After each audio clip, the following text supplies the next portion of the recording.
So Embercombe hosted the Westcountry Storytelling Festival for the first time in 2010, and it was the most wonderful marriage of two things. Embercombe is a beautiful 50-acre location. It's a stunning venue facing Dartmoor, looking out over Heywood and Cannantine Falls with Holden Forest behind it. It has acres of wildlife meadows, acres and acres of broadleaf woodland, a wonderful wildlife lake, and a beautiful market garden. And into that setting came the travelling, nomadic Westcountry Storytelling Festival. It wriggled its roots and put them down there, and the storytellers were just ecstatic. From the medicine garden, which sits in the heart of the market garden, where there's a beautiful little fire pit and you can sit amongst all the smells of the herbs and the flowers, through to the grand yurt, which is a fantastic handcrafted construction by Tobias Fairlove, where 200 people can sit on beautiful carpets amidst the hangings with cushions and listen to storytellers by candlelight, right through to Centre Fire, which is the large hall in Embercombe where we can fit 300 people in to hear the big tales and the epic stories, sometimes sat around tables for feasts, to the intimacy of the fireside, to the depths of the wood where there are more campfires glowing and you can sit around under the trees with parachutes above your heads if it just happened to be a little shower.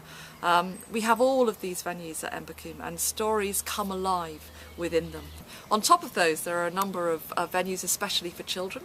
So we have the Juno tent, which is being hosted by Juno Parenting Magazine, and they're parents who've got babes in arms who would normally lurk at the back of venues thinking, oh no, if they so much as squeak I shall have to go out.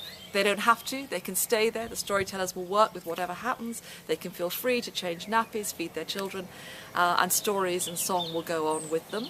And then we have the Bell Tent, which is right next to the Spiral Mound, one of the very beautiful places in Embercombe, with its own campfire as well. And that's for the 3 to 7-year-olds, where they can do crafts, have their own little fairy feasts, and make beautiful stories themselves, as well as hearing stories and having bedtime stories. Down near the woods, we have the Den, which is a wonderful covered space with a fire pit for the 8 to 12-year-olds. It's right next to the archery. And of course there's den building in the woods and all sorts for them to do as well.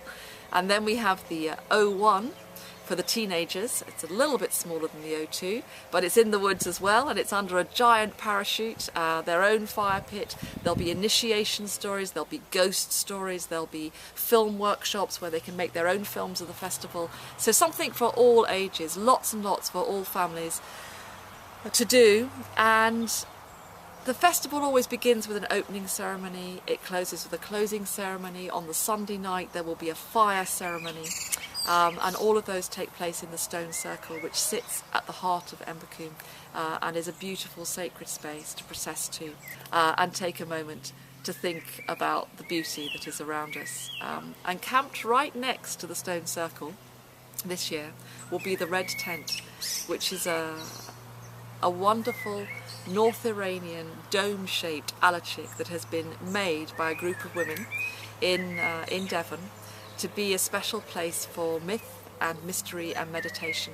And although it will have some women's only events, including Tarte Noire, who will be performing playback theatre and also doing a special oracle, and there will be a whole day that's women only of stories and meditation, it will most of the time be open to all. And it'll be one of the lovely venues. And the Westcountry School of Myth will bring their own mythic tent, where they'll be running a hedge school for people who are interested in learning about myth and storytelling and story carrying. There will always be stories and songs going on in the bar, which is another giant yurt on the Embercombe estate.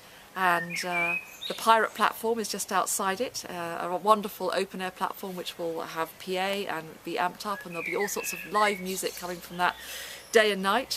So whether you're up early with your children in the morning and you'd like something to sit round with them, or whether you're up late and you want to hear great epic stories into the small hours, or whether you're there for the daytime outdoor round the fire stories, there's everything happening. So we hope to see you there on the August bank holiday.